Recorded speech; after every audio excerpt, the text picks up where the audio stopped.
Chapter 16. Merribeth. Merribeth tried not to look at Chance as they drove to Edith's. She appreciated all he was doing for her, but a part of her wished he would stop looking at her with those big brown eyes and that expression that said he wanted to try again. She could feel it, hiding behind every apology. Just waiting in the wings like an understudy, ready to swoop in and steal the limelight, but she wasn't ready to hear it yet. Oh, there was definitely a part of her that wanted to hear it. That teenage girl part of her that still went weak in the knee and swoony every time Chance was around. But the grown-up side of her wasn't ready for two very important reasons. First, she wasn't sure how she felt. Yes, she appreciated the raise and the fierce protection he was displaying, but was it enough to open her heart again? She'd done that once, and the results hadn't been pretty. But it had only been her at the time. Now there was Lucas to consider too. Even agreeing to this dinner was risky, because Lucas formed attachments quickly.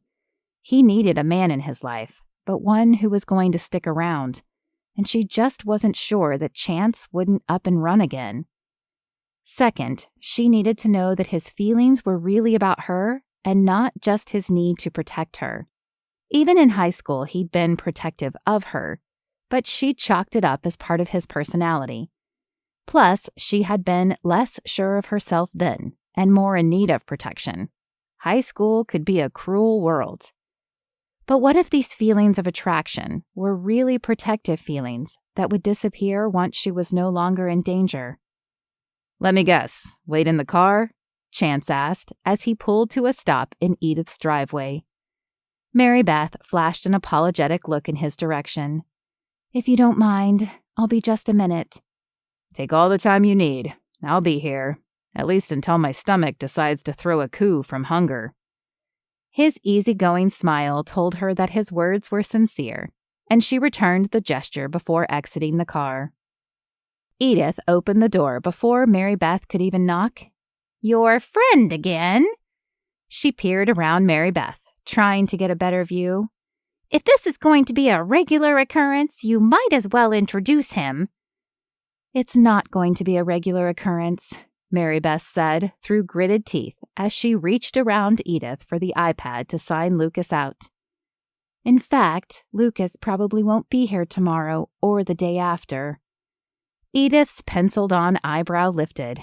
"Oh, and why is that?" None of her business was what that was, but Merribeth knew saying that would only stoke the fire. However, she also didn't want to tell Edith the whole story. She had no idea how the woman might react or who she might tell, so Merribeth did something she rarely did. She told a white lie.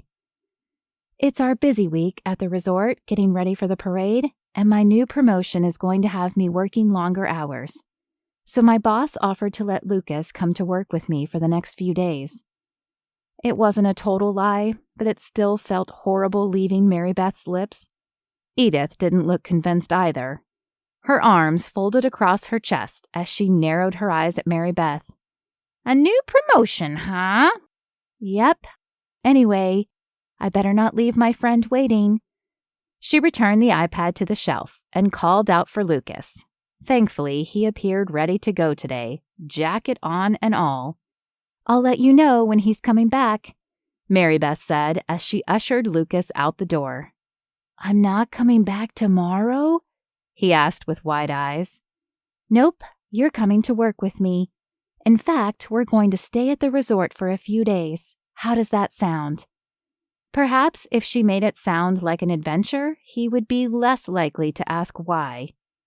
"We get to sleep there too?" She nodded. "I've already packed us bags. Did you remember to pack Rexy?" Rexy was a large stuffed T-Rex that her mother had given Lucas last Christmas.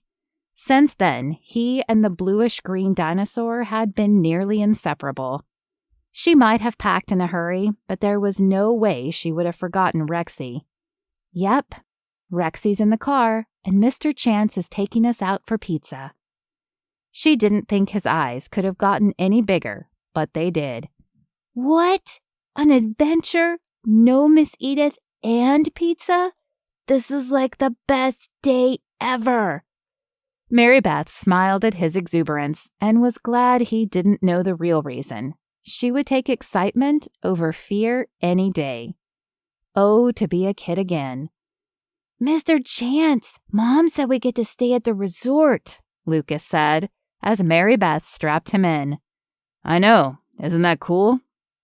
Merribeth tried to ignore the butterflies that took off in her stomach as she listened to Chance interact with her son. Though she couldn't see his face, she could hear the smile in his voice, and it definitely sounded genuine. And she said you're taking us for pizza. As the words left Lucas's mouth, Merribeth realized she should have been more specific.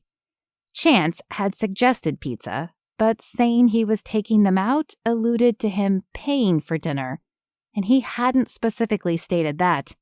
She should have said he was joining them for pizza instead. That's right, I am. I thought we'd celebrate your mom's new job and your new adventure. Are we going to Gitano's then?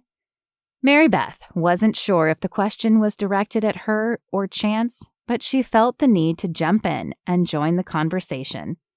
Is there any other place? She asked, before tapping the end of his nose and shutting his door. So you still go to Gitano's too? The teasing lilt in Chance's voice brought a heat to her cheeks as she climbed into the passenger side and shut her door. Lifting her chin, she retorted, Well, it is still the best pizza in town. I could hardly deprive my son of that just because the place held so many memories. Touché. Before focusing back on the road, he sent a smile in her direction that caused the butterflies in her stomach to stir again, this time for a very different reason. She needed to focus on her emotional wall and sealing every chink before Chance Overstreet found his way inside it again.